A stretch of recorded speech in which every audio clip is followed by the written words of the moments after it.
Hello everybody, my kitty's here. So today I'm gonna show you my final, what's it called, sampler. So the second sampler is finished and I had a great fun to do it. So I was following Rachel and Sarah videos for the Journal of Stitchery, and so let's see. This is a chain stitch that I did with cotton and wool, and then I did also the Lazy Daisy with blue thread and variegated thread, so that was really I really like to do it. And also I put a little French knot in the middle. Yes, Kiki. Her name is Kiki. Kiki. Then I did the like she showed on her video. I did stem stitch with Lazy Daisy attached to it. So I really like the effect of this one. Then I do the satin stitch in different ways. I lined with back stitch and then I fill inside. I have to say, out of all the stitches that I made, this one is my least favorite, and if I can do the challenge without having to do it, I will, because I don't know why I don't enjoy doing it. Maybe because maybe I have a little bit of perfectionism inside me and it just bothers me that it's not, I don't know. This one was interesting because I lined up after filling the whole thing, and hey, give me that. The next one is the fly stitch that I did here. I attached them all together, and then the detached fly stitch. And then after, at the end, I realized I could do a little bit more variation with it, so I did the fly stitch but on the other side and without a tail, and then with a tail, and this one with a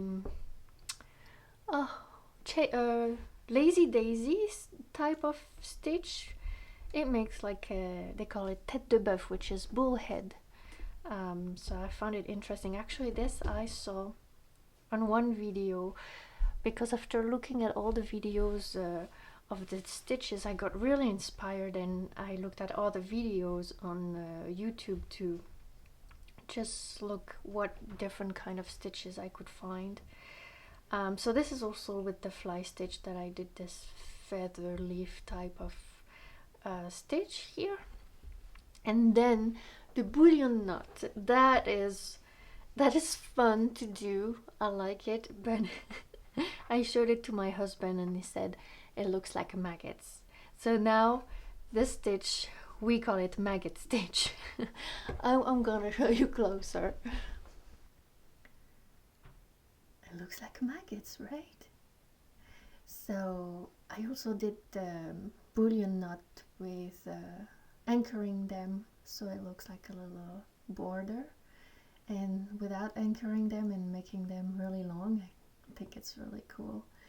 And this is interesting. It's called cast on bullion stitch, and it really spoke to me because cast on, that's what you do when you start a knitting project or a crochet project, and it's the same way. You make a cast on knot on the needle when you do the bullion stitch, and I love this effect. Then after the bullion knot, this is couching.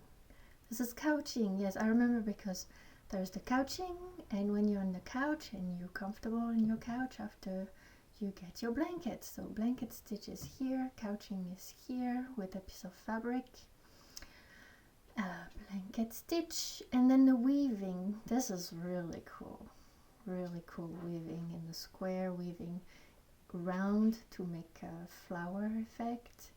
With the, here I had 5 branches, here 7 branches, and here I love it. It's weaving with a big thread of wool and a small thread of cotton on the other side and the other way. And after we can see the turkey stitch. So I saw in a video that Sarah made that she showed how to make the turkey stitch, and she mentioned that she don't anchor the knot. So I was curious and I look up on the internet, what does it look like if you anchor the knots, the loop and the knot, because you have to make a lot of loop for doing this one. Then you cut the loops and it makes this pom-pom effect. So that's what I did here. I made a lot of loops, anchored, and I cut the loops and it makes this nice fringe here.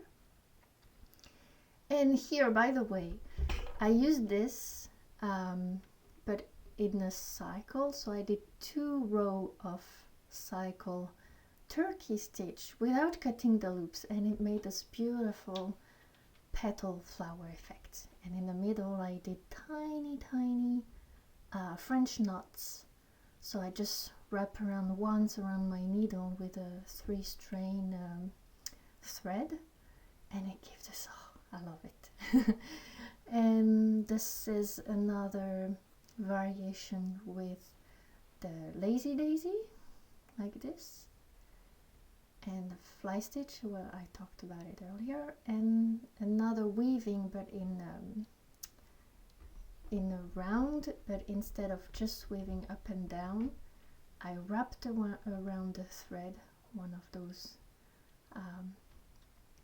stitches, wrap around before going to the next, and it gives this nice pattern.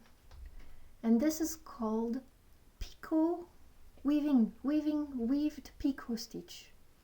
Isn't it so cool? I saw this I don't remember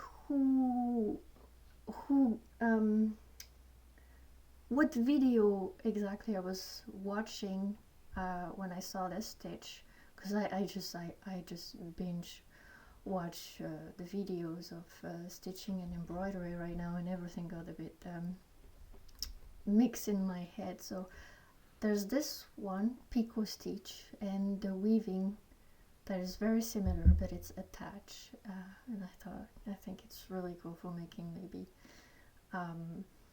leaves or petals. And yeah, so that's it. My 2 sampler are done, and I love it. I look forward to the first page that we have to start in January. I decided to not make the title page, because we can make a title page with Journal of Stitchery, but I never did a page. I don't have experience with stitching the fabric and making a lot of things. I could try to make one, but I think how it will look, not maybe for a title page, not maybe as achieved as I want to. So I think maybe I'm gonna do later in the year, or maybe just at the end I'm gonna do my title page for the journal, because this is gonna be part of the journal. If you don't know the challenge of the Roxy's Journal of Stitchery, I recommend you go see it, because it's a lot of fun. And I'm ready for the first page, the first channel, and I will make a video. Bye!